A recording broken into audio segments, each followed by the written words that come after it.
hace mucho tiempo que teníamos ganas de hablar con esta persona.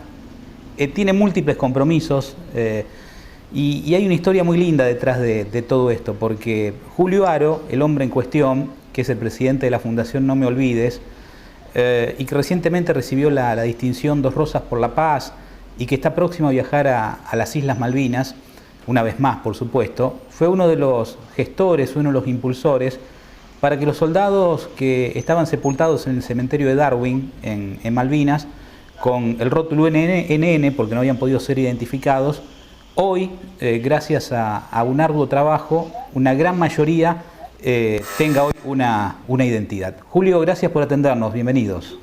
No, por favor, gracias a ustedes por la comunicación. Contanos un poco cómo es tu historia con Malvinas. ¿Vos fuiste combatiente en la guerra de 1982? Sí, yo fui soldado. En el 82 yo salí en la primera baja especial y mi regimiento nos volvieron a convocar y el 12 de abril pisamos nuevamente, pisamos Malvinas por primera vez a través del conflicto. La verdad que fue muy duro para nosotros. Había salido de baja y había prometido no volver nunca más al regimiento y al poquito tiempo me vuelven a convocar para nada más ni nada menos para que ser parte de esta gesta dentro de las islas. Así que fue un antes y un después en mi vida, el tema de la guerra de Malvinas. Fue muy complicado todo el asunto de poder explicar, a ver, lo que a uno le pasa, ¿no? Cómo maduramos de repente, cómo se nos va la vida de repente, todos los compañeros que pude enterrar, que nosotros teníamos otro tipo de conciencia, no teníamos conciencia de que era la guerra hasta que no pasan los primeros acontecimientos, poder vivir con esa... porque en definitiva es un trauma, que no conseguías laburo, que tenías un montón de problemas o inconvenientes personales para poder llegar a sobrellevar, diríamos de una manera determinada, lo que es un conflicto.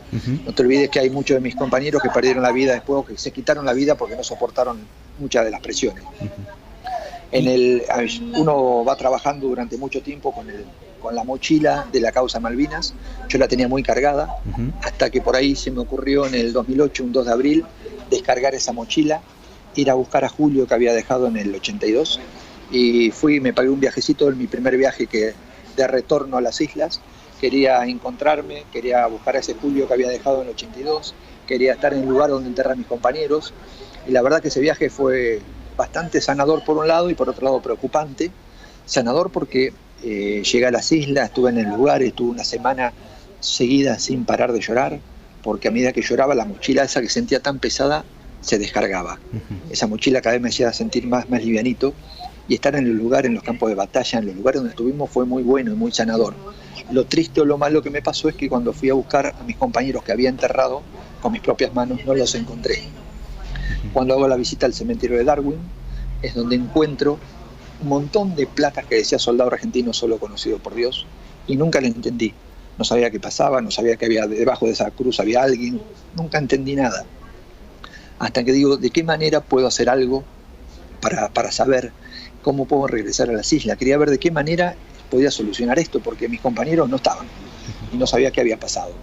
Fue así que en el mismo año, del 2008, pero esto fue el 17 de octubre, fuimos invitados a Londres con un grupo de veteranos para ver de qué manera ellos trabajaban con los papás, con las mamás, con los familiares, los excombatientes, y armamos un proyecto que se llamó Identidad Compartida. Pusimos una mamá de un soldado inglés con su hijo muerto y una mamá de un soldado argentino con su hijo muerto.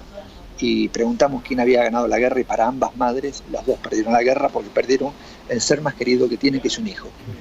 En base a eso nos pusieron a un coronel, que no sabíamos que era nuestro traductor. Este coronel resulta ser Jeffrey Cardoso, pero no enteramos el último día.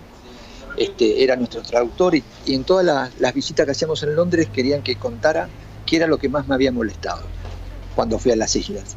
Y comenté que lo que más me había molestado era esa famosa placa que dice soldado argentino, solo conocido por Dios. Fue así que el último día, Jeffrey Cardoso nos agarra y nos dice, cuando llama al taxi y te dice a dónde nos tiene que llevar, saca de su sobre todo un sobre de madera muy importante y dice, muchachos, de esto hay 4 en el mundo, sabrán qué hacer con él. Así que imagínate que subimos al taxi, empezamos a abrir esos papeles y eran impresionantes las cosas que teníamos en la mano. Fotos, muchos cuerpos, cómo estaban enterrados, muchas palabras en inglés que no entendíamos, lugares donde se encontraron los cuerpos, así que ni bien llegamos a nuestro país, lo hicimos traducir y vimos que teníamos un arma muy importante en las manos. Sabía que eso que me había molestado, que debajo de cada cruz, a 1,10 metros, había un cuerpo con un cajón, con una bolsa mortuoria negra, con una bolsa blanca escrita, con todas las pertenencias que habían encontrado, y era un informe inglés. Y a partir de ahí le comento a mi madre y le digo, mira, pasa esto. Y me dice mi mamá, mira, yo no hubiera estado un segundo de mi vida sin buscarte, porque los papás seguían desesperados. Papá, 35 años, siguen esperando que le golpeen la puerta. Entonces fue así que empezamos con el proyecto de decir, si debajo de esa cruz hay un cuerpo, ¿qué es lo que quiere la familia? Y empezamos a recorrer el país buscando a esas mamás, a esos papás, diciéndole, mira, es muy simple, con una gotita de sangre está la posibilidad de saber en cuál de esas 121 cruces está tu hijo. ¿Estarías de acuerdo en hacerlo? Y fue unánime, muchos papás dijeron que sí. Entonces ahí es donde empezamos a trabajar como hacíamos con antropología forense, con el gobierno inglés, con nuestra fundación que la tuvimos que armar porque ellos no hablaban con el Estado, sino que hablaban con organizaciones, con la Cruz Roja Internacional, buscando de qué manera podíamos todos trabajar en conjunto. Fue así que nunca pudimos llegar a la cabeza o a la presidenta en su momento, siempre llegamos a mitad de camino. No teníamos forma de llegar a la presidenta, no teníamos forma. Hasta que a Gabriela Cosifi se le ocurre, cuando viene Roger Waters al país, de mandarle una carta explicándole en qué estábamos, qué era lo que queríamos, qué era lo que pretendíamos. Él no solamente pide la carta, sino que se la entrega en mano a la presidenta, le deja esa carta a la presidenta y sale diciendo, me pidió Roger Waters por los soldados argentinos y por los soldados ingleses. Así que a partir de ahí el Estado nos convoca para ver qué era esto. Le explicamos y empezamos a decirle que había muchos papás que tenían esta necesidad de saber dónde estaban sus hijos. La presidenta en su momento nos dijo, si ustedes me consiguen 5 o 10 firmas de los papás haciéndome el pedido a mí, yo lo anuncio. Así que teníamos 3 días para hacerlo. Gabriela salió por un lado, José María por otro, yo salí para el lado de Corriente y en 3 días le trajimos 25 cartas. Así fue que la presidenta, un 2 de abril, anuncia en el sur que había mandado una carta al Comité Internacional de la Cruz Roja pidiendo por los soldados argentinos. O sea, ya para nosotros fue una alegría enorme porque no solamente ya era una cuestión personal, sino ya era el Estado se hacía cargo de esto. Ya el Estado tomaba parte de esto. Y en el transcurso de todos estos años que se nos fueron poniendo palos en la rueda, cada vez más, fuimos siempre remando a favor de nuestros principios y en contra de muchos intereses de mucha gente, pero seguimos para adelante y hoy los resultados son que gracias a Dios y a todo ese esfuerzo hay 90 familias que saben en qué lugar están sus hijos. Hay 90 familias que tienen una razón distinta para seguir viviendo. Hay 90 familias que están haciendo su duelo. La verdad que para nosotros es un placer enorme a poder abrazar a una mamá o a un papá y que te digan gracias, hoy tengo un lugar donde dejar una flor, donde hacer una oración o simplemente arrodillarme en la tumba donde está mi hijo. Ahora, Julio, después de esta extraordinaria síntesis que hiciste de todos estos años, quiero volver otra vez hacia atrás y preguntarte por qué esos cuerpos, los que están enterrados en el cementerio de Darwin, nunca fueron sepultados en la Argentina. ¿Por qué están sepultados en Malvinas? Mira, creo eso fue una cuestión del gobierno militar cuando estaban, porque decían que la única forma de entender que son las nuestras es que estén en su tierra, en su lugar. Entonces siempre es una cuestión del Estado que lo dejó enterrados, que estuvieran en el lugar. Ahora, el cementerio de Darwin lo hacen los ingleses, o sea, ¿quién sepultó los cuerpos? ¿Fue el ejército inglés el que los sepultó? Sí, nosotros los habíamos enterrado como pudimos y la forma que pudimos, y este coronel que te digo, Jeffrey Cardoso, fue quien estaba encargado de poder hacer la exhumación, el reentierro, todo. Él fue quien juntó los cuerpos de las fosas comunes que habíamos armado nosotros, y en esos cuerpos él dice que los envolvió en una sábana blanca como si fuera Cristo, que lo puso en una bolsa negra, que lo puso en una bolsa blanca, que le puso un cajón y que le dio cristiana sepultura. Y tenemos un video del 19 de febrero del 83 donde demuestra todo esto, donde vos ves a los ingleses que tocan un minuto de silencio, donde vos ves a los ingleses tocando, rezando el Padre Nuestro, con las balas de salva. Vos ves un respeto y un amor que han tenido para con mis compañeros increíble. Él dice que los trató como si fueran sus propios hijos. Y fue así. Si no, este resultado hubiera sido imposible. No te olvides que desde esa época no existían los ADN. Era imposible, uno no sabía que se iban a inventar los ADN. Y él lo hizo de tal manera para que este trabajo fuera posible, si no hubiera sido imposible hacerlo. Los cuerpos que sí tienen identidad o que la tenían antes de todo este proceso, ¿era porque de alguna manera tenían algún tipo de documento, el cadáver? O sea, ¿cómo fue que se reconoció a esa persona que se llamaba de esa manera y a otros que figuraban como NN? Cada uno de nosotros portaba una chapita con muchos puntitos en el medio, donde teóricamente está grabada tu nombre y apellido o tu número de documento. Entonces, cada uno que fallece se corta esa chapita, se te colocan en la boca y la otra chapita queda para el familiar.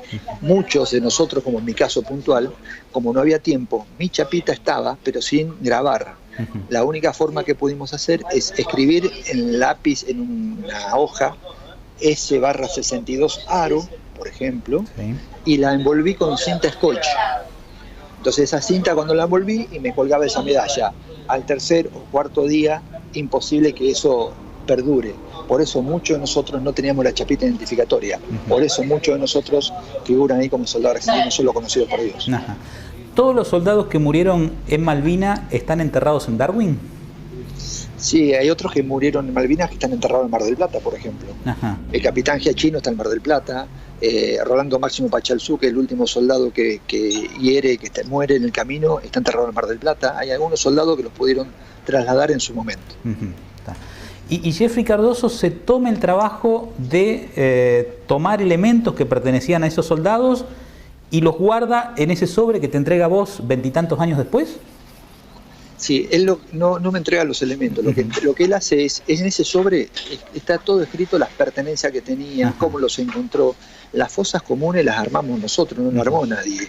Él saca todos los cuerpos, los que estaban entrelazados, los limpia, los revisa, y ahí donde dice que usó cuerpo por cuerpo, donde los envolvió en su sábana blanca como Cristo, y donde les dio cristiana sepultura como corresponde, pero en forma individual. No hay fosas comunes. Ahora, seguramente, no sé si tendrás la respuesta, pero digo, de aquí en 1982 hasta el 2008 pasó mucho tiempo, y también pasaron muchos gobiernos democráticos, ¿sí? Alfonsín, después Menem, De la Rúa, Néstor Kirchner, bueno, todo el proceso Duhalde y demás. ¿Cómo es posible que con tantos procesos democráticos, con tantos gobiernos de distinta extracción política, no haya sido posible generar lo que vos generaste a partir de la fundación y demás 20 y tantos años después? Yo sí tengo la respuesta en esta. Creo que a Malvinas le importa muy poca gente, que Malvinas es un tema donde hiere y molesta mucho, y en la actualidad sigue molestando lo que estamos haciendo, porque si cómo se le ocurrió a este loco hacer esto y nosotros no. De hecho, cuando tuve la posibilidad de estar con la presidenta Cristina de Kirchner, le pregunta a su mano derecha, ¿y cómo no hicimos esto antes? Y no sé por qué no lo hicieron antes. Tiene que venir alguno a preguntar o a proponer algo. La verdad que no sé por qué no lo hicieron. Lo que sí que nosotros jamás vamos a bajar los brazos cuando nos dimos cuenta de esto. Le digo a mi hija, el día que papá se muera, lo tenés que enterrar en forma distinta que los demás. Dice, ¿cómo, papá? Me tenés que enterrar con los brazos para arriba, porque con la causa Malvina, como la amo, ni muerto bajo los brazos. Julio, te propongo una pequeña pausa y seguimos dialogando de esta historia apasionante, ¿te parece? Como quieras, estoy a tu disposición. Estamos con Julio Aro, el presidente de la Fundación No Me Olvides, conociendo cómo ha sido este proceso de identificación de la gran mayoría de los cuerpos que estaban enterrados como soldados solo conocidos por Dios en el cementerio de Darwin en Malvinas. Ya volvemos en un par de minutos. Seguimos en las 4 estaciones, estamos hablando con Julio Aro y vamos al instante, Julio, volvés a la Argentina con ese sobre que te entregó Jeffrey Cardoso. Y la pregunta es, bueno, ¿cómo empezás a buscar a los familiares? Es decir, ¿cómo sabés quién era padre, madre de algunos de esos soldados que podían estar enterrados en Malvinas? ¿Por dónde arrancás? Primero fue un trabajo artesanal que hicimos.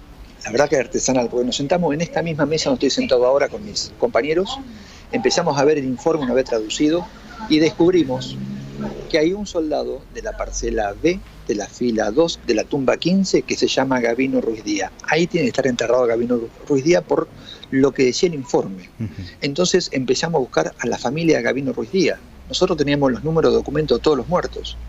Buscamos el documento de Gabino Ruiz Díaz y descubrimos que la familia Elma Peloso es quien cobraba la pensión. ¿De dónde es Elma Peloso? De Corrientes. Viajamos a Corrientes, preguntamos en Corrientes, la cobra en Colonia Pando, la Elisa. Viajamos a San Roque, sabíamos dónde la cobraba la pensión, encontramos un familiar y llegamos hasta la casa de Elma. Cuando llegamos a la casa de Elma le hicimos el comentario, nos presentamos como excombatiente, todas las posibilidades que existían y le preguntamos a ellas, Elma, si está la posibilidad concreta de saber en cuál de las tumbas está tu hijo, ¿vos aceptarías? Esto se hace con una gotita de sangre, y dijo que sí. Fue la punta del ovillo que lanzó a todo el otro proyecto de identificación. Porque sabíamos que teníamos la confirmación del 100% que ahí estaba Gavino. De hecho, cuando le comentamos antropología, decía, mirá, no podemos hacer nada, porque hasta que no esté la prueba científica, no te podemos dar el ok. Pero por lo que vos decís, si está ahí, estará ahí, pero no podían confirmarlo. Entonces, a partir de ahí, empezamos a buscar con esos números de documentos, los apellidos, empezar a buscar centro de excombatiente por centro de excombatiente, si conocían a algún familiar, hacer una lista con todos los caídos, sacar las listas del Belgrano, sacar los que estaban identificados, no quede una lista más chiquitita con gente de los 121, 125 que había que ir buscando, preguntando en un lado, preguntando en otro, y así fue. Por eso decimos, fue un trabajo artesanal de buscar familia por familia, ir a un lugar, ir a un centro, ir a un barrio, preguntar si hay algún excombatiente, visitar las plazas donde están los monumentos, preguntar quién era. Por eso recorrimos el país varias veces buscando a cada una de las familias. Ahora, eso decimos, sí. Vos tenías un trabajo, ¿sí? Sí. Esto también generaba un gasto, tener que viajar por todo el país. ¿Cómo hicieron para poder solventar esto? Esto salió pura y exclusivamente de mi bolsillo, del bolsillo de Gabriela, porque mi trabajo, yo trabajo en una obra social IOMA, cuando le llevo el proyecto y le comento de qué se trata, me dice, tenés algo muy importante en las manos, no me dejó, no vayas más, ellos me pagaban el sueldo y me permitían moverme, es como una licencia especial, me podía mover de ese sueldo y no te olvides que tengo 2 pensiones que podía hacerlo. Entonces, en vez de gastármelo en psicólogo o en psiquiatra, me lo gastaba ahí. Esto fue así desde nuestro bolsillo hasta que el Estado se hace cargo, que la presidenta anuncia. Después de ahí sí, cuando fue la segunda o tercera vez que empezamos a recorrer el país, yo llegaba solamente al aeropuerto, me llamaban por teléfono y decía, tenés que ir a Córdoba. Iba a la oficina de aerolínea, me decía, le daba mi apellido y ya tenía el pasaje listo, tenía los gastos pagos. Ahí ya el Estado se hizo cargo de mis gastos, pero antes lo habíamos hecho todo en nuestro bolsillo. ¿Todos los familiares que lograste visitar tuvieron la misma reacción de querer encontrar a sus hijos o alguno desconfiaba de la historia que le contabas y demás? No, no todos. Tuvimos negativas por cuestiones religiosas que las entendíamos, tuvimos negativas porque decían, no, mentira, debajo de esa cruz, hijo, hay un río. Siempre nos trataron con mucho respeto. No hay nada, los cuerpos no están enterrados en otro lado. Entonces respetábamos la postura de la familia, lo que también le pedíamos que respetaran la postura de la otra familia que querían. Como esto no es una muestra de sangre es involuntaria que vos vas y la das, es voluntaria. El que quería daba la muestra. Por eso te digo que gracias a Dios y a esto ya hay más familias que se han acercado a Derechos Humanos a entregar su muestra de sangre. ¿Cuántos fueron en total las familias que accedieron? Y hasta ahora hay un total de 105 familias, 105 muestras de sangre, y de los cuales dio positivo 90. ¿Y los otros 15 qué pasó que no hubo forma de identificarlos? Hay gente que estaba en desacuerdo. Hay, por ejemplo, en Colonia, en Herando, se llama una localidad de Córdoba, hay 2 mamás. Una de las mamás que no quería y una mamá que quería. La mamá que no quería hubo que respetarla, la mamá que quería hoy sabe dónde está su hijo. Esta mamá que ahora no quería, ahora va a empezar a dar su muestra de sangre porque ya vio que no era nada ni político, ni nada económico, ni nada personal, que era solamente poder identificar a su hijo.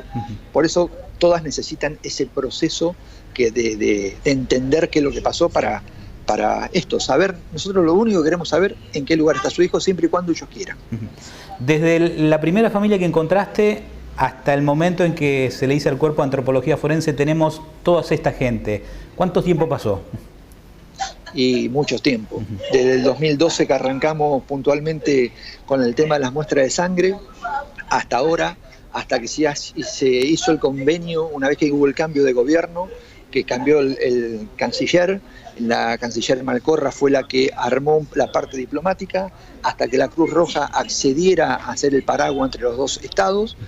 Pasó un proceso muy grande. Una vez hecho todo, ahora vos sabés que en junio es donde se hicieron la exhumación.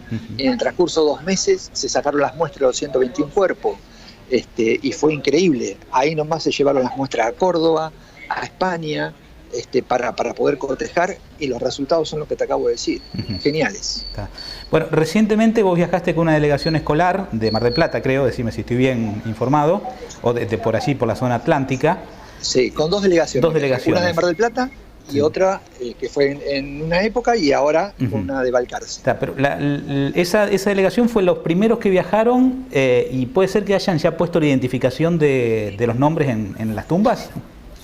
Sí, los dos establecimientos que viajaron, las familias que nos autorizaban, porque esto, como era un proceso individual y personal, no es que todo el mundo sabe quiénes son los identificados. Para poder avisarle a la familia hay un proceso, tienen que ir 6 o 7 personas, antropología forense, le escribieron la Nación, Derechos Humanos, Ministerio de Justicia. Hay un grupo que se mueve, que esto, como hay un consentimiento informado, que se le avisa a la familia en forma individual, no puede haber otras personas. Entonces tienen que firmar una documentación, tienen que firmar una planilla, y si ellos están de acuerdo, recién te autorizan a que el Estado pueda decir que sí, que fulano de tal esté identificado. Esa familia que teníamos contacto en el primer viaje, que fueron 6 o 7 familias, Raquel Ugalde, uno de ellos, con su hijo Daniel, digo, Raquel, no, hijo, por favor, es un placer. Entonces era como un regalo, no llevamos la identificación, llevamos el cartelito, pusimos el cartelito, le sacamos la foto y se la enviamos a la mamá la foto. Por supuesto, cuando nos vamos, nos llevamos ese cartelito. Ajá. ¿El cementerio de Darwin en qué condiciones está? ¿Está bien conservado? ¿Está bien cuidado? ¿Alguien se carga de esta tarea allí en Malvinas? Estaba en el último tiempo que lo vimos, que estuvimos ahora hace una semanita, en perfectas condiciones. Lo están arreglando ahora mejor, aún mejor, porque ya están colocando las placas de estos compañeros que están identificados. Y yo tengo entendido que se encargaba un argentino que vive en las islas, que creo que es Sebastián Sacodo, quien le pagaba la comisión de los familiares para el mantenimiento del cementerio. Hoy desconozco quién está encargado de eso. En un momento del resumen hablaste de Roger Waters, que fue la llave en definitiva que generó que esto pudiera avanzar un poquito más rápido. ¿A Roger Waters vos tuviste oportunidad de conocerlo o no? A Roger Waters lo acabo de conocer ahora cuando le entregan las rosas por la paz. Y conocí, estuvimos 40 minutos solos en la oficina del embajador, tuvimos la ceremonia que se hicieron, tuvimos una conferencia de prensa que se armó con los 4 destacados o premiados, y después tuvimos una reunión en un pub privado donde realmente conocí a una persona increíble, un corazón inmenso. No conocí nunca al artista, conocí al ser humano, increíble. Ahora, aquel primer contacto que lo hizo la chica de Infobae, ¿sí? Sí, Gabriela Cosifi. Digo, ¿cómo uno consigue, no sé, el teléfono, el mail de Roger Waters y le escribe toda esta historia? Nosotros ella tenía una nota preparada para mandar en la revista, porque en su momento era directora de la revista Gente. Y fue el accidente de 11 y no podía poner la nota, y fue otro accidente y era mucho. La revista Gente no vive de esto. Y se junta el día de su cumpleaños, el 19 de diciembre, se junta con Cristina Pérez, que Cristina Pérez es la periodista de Telefe, sí. Y le comenta, y es un amigo de ella tenía el contacto del productor de Roger Waters, y dice, mirá, viene Roger Waters, ¿por qué no le escribimos un mail? Y le escribe un mail, que le pasa el contacto en el mail, y no solamente que dijo que sí, sino que le contesta. Y lo más impactante de todo esto es que Roger Waters, una vez que le entrega la nota, nunca, hasta el día de hoy, se desvinculó de la causa. Cada mes y medio recibimos un mail. ¿Cómo están? ¿Qué necesitan? Le escribió al Foreign Office, le escribió a los ingleses, a todo el mundo. Él quería saber de qué manera podía seguir ayudando, no solamente con el hecho de entregar la carta. Es por eso que está muy vinculado, y te digo que conocí a un ser humano increíble. Él cuenta la historia de su abuelo y de su papá, y también es escalofriante. Su abuelo y su papá están muertos en la Primera y en la Segunda Guerra Mundial. Y Jeffrey Cardoso, que es otra pata importante de esta historia, ¿él continúa siendo militar o está retirado ya? No, él está retirado, él está ahora muy, muy conmovido con todo lo que está haciendo, porque está reconocido por mucha gente y sobre todo por muchos de los papás que hoy lo quieren abrazar y le quieren dar las gracias. Jeffrey cuando viene ahora tiene una reunión con muchos papás que lo quieren conocer, porque no te olvides que es la última persona que tocó a su hijo, es la última persona que lo pudo envolver en esa sábana blanca, es la última persona que tuvo contacto directo con su hijo. ¿Vos te das cuenta, en función de esto que hizo Jeffrey en su momento, y hasta el propio ejército inglés, que uno tiende a pensar que allá por el año 1982 el ejército inglés trató mejor a nuestros muertos que el propio ejército argentino? Sí, te digo más, si vos lees el informe, me dio mucha bronca el informe. En el informe dice, una vez finalizado la guerra, que cuando antes del entierro pidió al gobierno argentino que fuera un grupo a reconocer sus muertos. Hoy no existiría ninguna placa del soldado argentino solo conocido por Dios, hubiera ido uno y hubiera dicho, este Julio, este Pedro, este Juan, no existiría uno. Esa es la bronca y la impotencia que te da. De hecho, no querés mandar 1, 2, 10, uno solo, con las huellas dactilares de cada uno, tampoco existiría eso. Se hubieran ahorrado 35 años de sufrimiento. Y es más, y la bronca más grande que te dije hoy, el hilo conductor, la punta del ovillo fue Gabino Ruiz Díaz. El 29 de diciembre del año pasado, hace nada más que 3 meses, cuando se le informa a Elma Peloso si era negativo o positivo de su hijo reconocido o no, Gabino Ruiz Díaz está en la parcela B, fila 2, tumba 15, tal cual habíamos dicho nosotros. ¿Por qué sabíamos? Porque cuando le dieron las pertenencias, Gabino tenía el pañuelo bordado de la abuela, su reloj y la chapita identificatoria con el número de documento. Era muy fácil saber que ese era Gabino. La verdad que ahí se ve cuando uno las cosas las hace mal. Le quitaron 35 años de posibilidad a esa familia de saber que su hijo estaba en ese lugar. Julio, te propongo la última pausa y después ya para ir preparando esta historia que me contabas en privado de Las Piedras, ¿te parece? Cómo no, a tus órdenes. En un ratito volvemos con Julio Aro, ya con el último bloque, una charla realmente muy apasionante. La verdad que da gusto hablar con esta persona que se tomó un trabajo enorme, artesanal, y logró algo que casi nadie en realidad había logrado. Un esfuerzo individual no, porque fueron otras personas también que se sumaron, pero la verdad es que es apasionante escuchar todo lo que le tocó vivir. Ya volvemos en las 4 estaciones. Y seguimos en las 4 estaciones hablando con Julio Aro. ¿Estás en Mar del Plata ahora, Julio, vos? Sí, estoy en Mar del Plata, llegué hace poquito, así que estamos tratando de reponernos todo el viaje. De aquella primera vez que volviste a Malvinas, ¿cuántas veces regresaste después? 7 en total. 7. ¿Y qué encontraste en las siguientes? En las primeras te sacaste esa mochila, ¿y en las otras? Sí, siempre no hay un viaje igual que otro. Y como el primer viaje fui a buscar a Julio y nunca lo traes en el Julio entero, cada viaje que hago traigo un pedacito de ese Julio que había dejado en el 82. Entonces son todos los viajes distintos. Me contabas una historia de Las Piedras, porque ahora estás pronto a volver, fin de mes, donde van a volver incluso algunos familiares de los soldados identificados. Contanos un poco cómo surgió esa historia de Las Piedras. Cuando estuve Morris Tival, que es el que estaba encargado del Paraguay, decimos Paraguay, que era el que ponía el manto entre el gobierno argentino y el gobierno inglés para la exhumación de los cuerpos, porque cuando decimos teníamos el Dream Team de los ADN, estaban ahí, estaban las mejores personas del mundo, estaban ahí en las islas. Él, como organizador, y como le pegó tanto también, quería ver de qué manera le podía explicar a muchos amigos de él, desde Suiza, a muchas familias de él, qué es lo que sentía un familiar. Entonces, en Londres, me entrega una bolsita, me dice, necesito que me hagas un favor, ahora el día 26. Y me cuenta la historia, que él se llevó una piedra por cada uno de los cuerpos exhumados. Es decir, que se llevó a su casa 121 piedras de adentro del cementerio, representando a cada uno de los cuerpos. Y explicándole a cada familia, a cada amigo, sacaba una piedra y decía, esta piedra que ves acá, los familiares, hace 35, casi 36 años, que están caminando con esta piedra en el zapato, donde le molesta, te lastima, te duele. Es increíble lo que te sucede cuando vos caminas con una piedra en el zapato.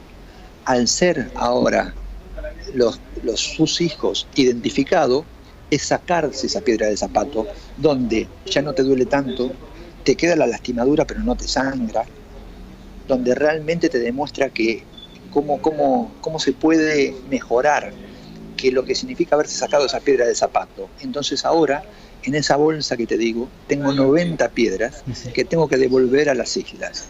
Es una por cada uno de los cuerpos identificados. Le queda otro tanto, y a medida que se vayan identificando, irán de vuelta a las islas. ¿Qué va a pasar con los que todavía no están identificados? Vos mismo dijiste que hay familiares que ahora sí se han acercado, pero ¿crees que va a ser posible identificar a todos o hay algunos familiares que de repente han muerto, que es muy difícil localizarlos, no se sabe dónde están? Yo creo que con buena voluntad todo es posible. Es posible. Nosotros soñamos con los ojos abiertos y hicimos realidad algo que parecía imposible. Y es mucho más fácil el trabajo. Hay familiares que lamentablemente sí han fallecido, pero tendrás que pedir el permiso para exhumar los cuerpos, un pedacito del cuerpo de acá de un papá, de una mamá, para que no exista ninguna placa de soldado argentino solo conocido por Dios. Y a medida que tengamos el apoyo de ustedes, fundamentalmente los medios, del Estado, que puede poner una propaganda, algo que diga, si usted es familiar de algún caído durante la Guerra Malvinas, que llame un número telefónico. Durante este proceso, ¿viste en algún lugar, en algún número telefónico donde pudieran llamar? ¿Algún 0800? No hay. Hay que ponerlo. Hay que hacer las cosas más fáciles para que la gente. Hay que buscar ayuda a los medios porque hay lugares donde no llega ni la televisión, solamente escuchan radio, solamente ven otra. Hay que llegar a todos lados, a lo largo y a lo ancho del país para que los familiares se enteren y van a ir apareciendo, no me cabe ninguna duda. ¿Cuál crees que es la sensación de un padre hoy que sabe dónde está sepultado su hijo? ¿Es de alivio, de alegría? Obviamente, supongo que no, nunca va a ser de alegría, pero ¿cuál crees que es la sensación? Paz, mucha paz porque van al lugar donde está su hijo. Te puedo decir esto, desde lo personal yo perdí a mi mamá, a mi papá y a mi hermano, y yo voy al cementerio a verlos, donde están ellos, no voy a cualquier lado. Y eso te da, no alegría, pero te da tranquilidad, te da paz, que vos podés estar en el lugar donde podés ponerle la flor o hablar con ellos. Esos papás que están esperándolo, a 35 años no lo esperan más. ¿Es cruel? Sí, pero saben que está ahí. Saben que está ahí. No le pueden devolver la vida, no, pero saben que está ahí. Pueden orar, hablar, te vuelvo a repetir, para los papás es muy importante saber en qué lugar están. En el caso particular tuyo, ¿algunos de los soldados identificados vos los conocías de aquella época?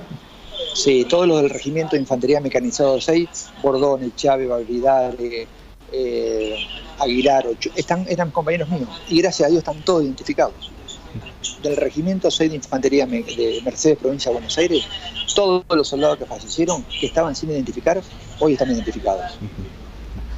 Evidentemente una guerra es una huella muy difícil, imposible en realidad de sacar de un cuerpo. No habrá una huella física a lo mejor, pero sí una huella mental. Este proceso que has pasado vos de lograr identificar a tus compañeros, ¿hace que esa huella sea hoy, haya sanado un poco o no? Sí, son caricias al alma.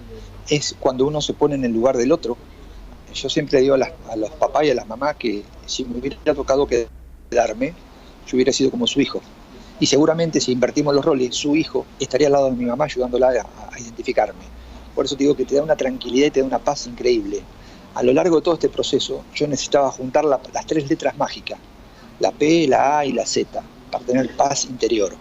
Y realmente lo único que me falta juntar ahora es la última patita de la Z, porque las 2 partes ya la hice, me falta la última patita de la Z. Creo que el día 26, cuando estemos en el cementerio, acompañando a los familiares a estar en la tumba donde está su hijo, esa patita de la Z la termino, donde empiezo a tener esa paz que realmente la necesito. Y eso no implica cerrar esta etapa y abrimos otra. Pero este proceso tan difícil se terminó, gracias a Dios, y ya está encaminado. Ya no depende de nosotros. Ya depende ahora de la fuerza y la gana de voluntad de los demás. Siempre vamos a estar ayudando, pero sentís una paz muy difícil de transmitir o de decir lo que... De decirte como uno lo siente, pero dormís tranquilo, estás en paz, el alma mucho más sana. Eso son todas caricias y todos mismos que te hacen. Así que la verdad, muy contento por todo lo que estamos viviendo. Te tocó viajar a las islas en uno de los tantos viajes con tu hija, ¿eh? ¿Qué significa para un padre que estuvo en las islas combatiendo que su hija sepa el lugar donde estuvo su padre? Es muy duro. Yo creí que le iba a ser mucho más fácil. Mira que estuve en un montón de situaciones complicadas, pero estar con mi hija fue durísimo.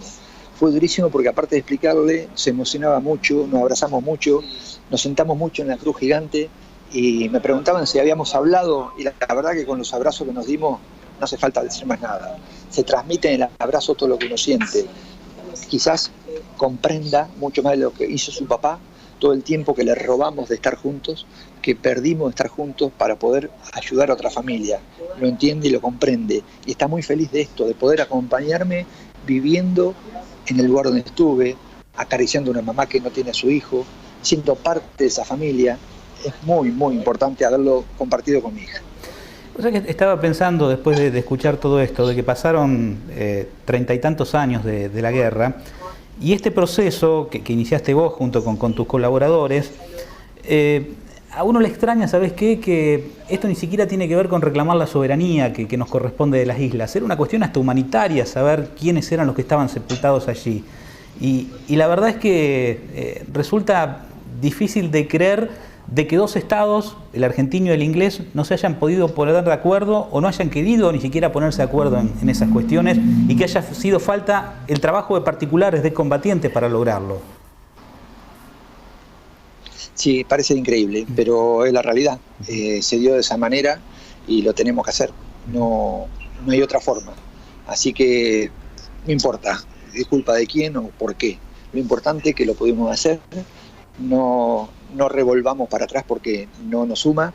Lo que siempre le decimos a los alumnos es: lo más importante del auto es el parabrisas de adelante, porque uno tiene para mirar el futuro, tenés para mirar si no te chocas, pero también existe en el auto un espejito chiquitito que se llama retrovisor, que cada tanto tenés que mirar por ese espejito para saber lo que pasó atrás. Así que miramos para adelante, sigamos por el futuro. Lo que pasó, no se puede volver atrás del tiempo. Ahora, esa familia hay que apoyarla, hay que ayudarla, y que no quede solamente en la colocación de una placa. Esa familia ahora necesitan contención, necesitan aliento, necesitan apoyo. Esa familia sigue necesitando, que hace 36 años también estuvieron olvidadas.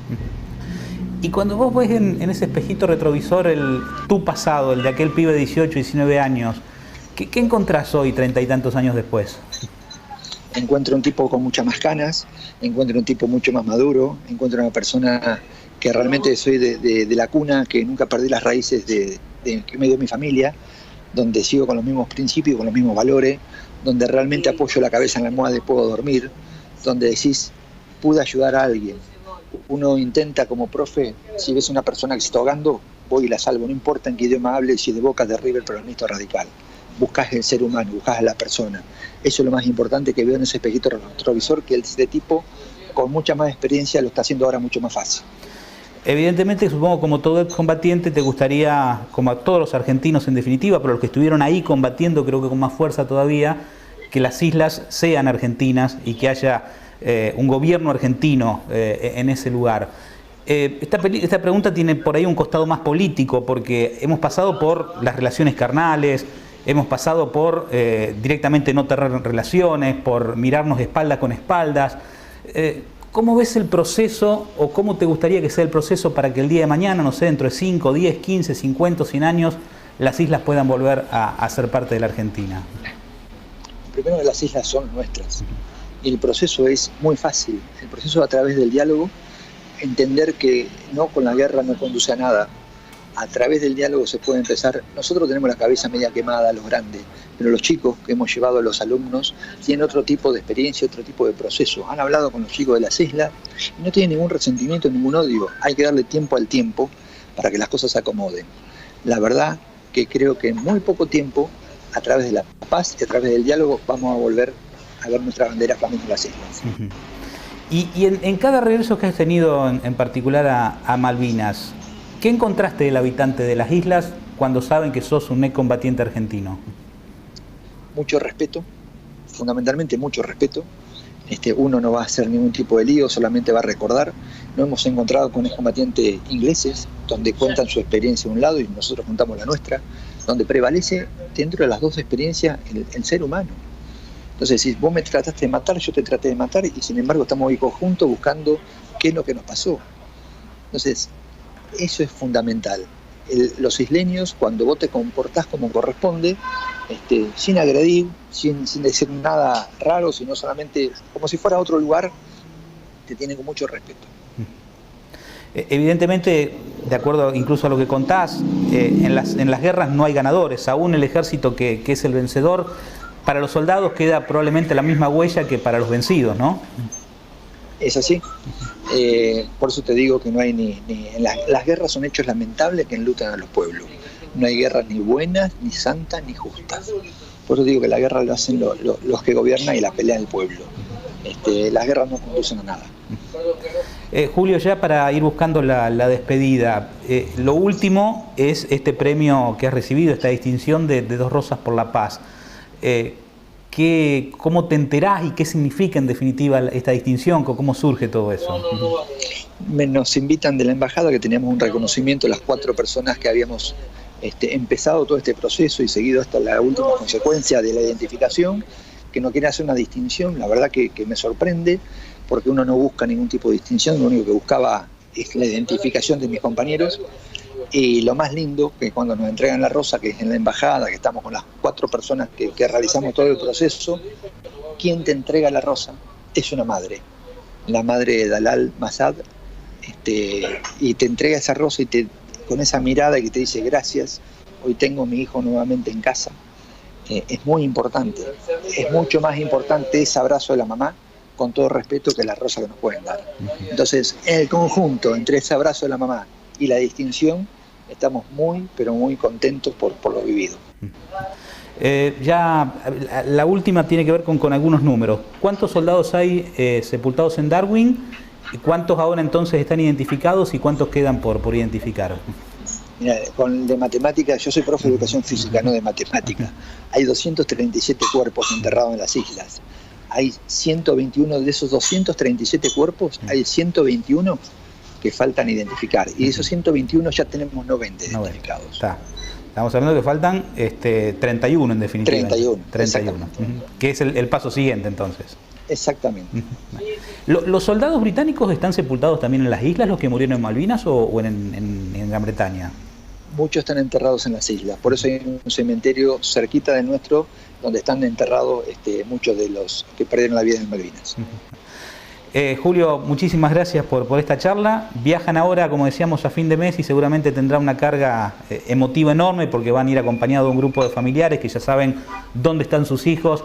Así que la verdad, felicitaciones por todo esto, ¿sí? Porque está claro que fue un esfuerzo que nació individual, que después se sumaron un montón de personas, que se dieron un montón de pasos que a lo mejor tenían que darse antes, después o lo que sea, pero felicitaciones por todo esto, ¿no? Te agradezco mucho. La verdad que es un esfuerzo de mucha gente. Mucha gente se ha puesto la causa al hombro, nos ha ayudado muchísimo. A lo mejor la cara visible es uno, pero tenemos un montón de personas que creen y confían en todo lo que hacemos. Así que gracias por la comunicación. Estoy a tu disposición para cuando gustes. Y nada, estamos muy felices de que tengamos 90 compañeros identificados. Saludo grande, Julio. Muchas gracias. Gracias. Ya volvemos en las 4 estaciones.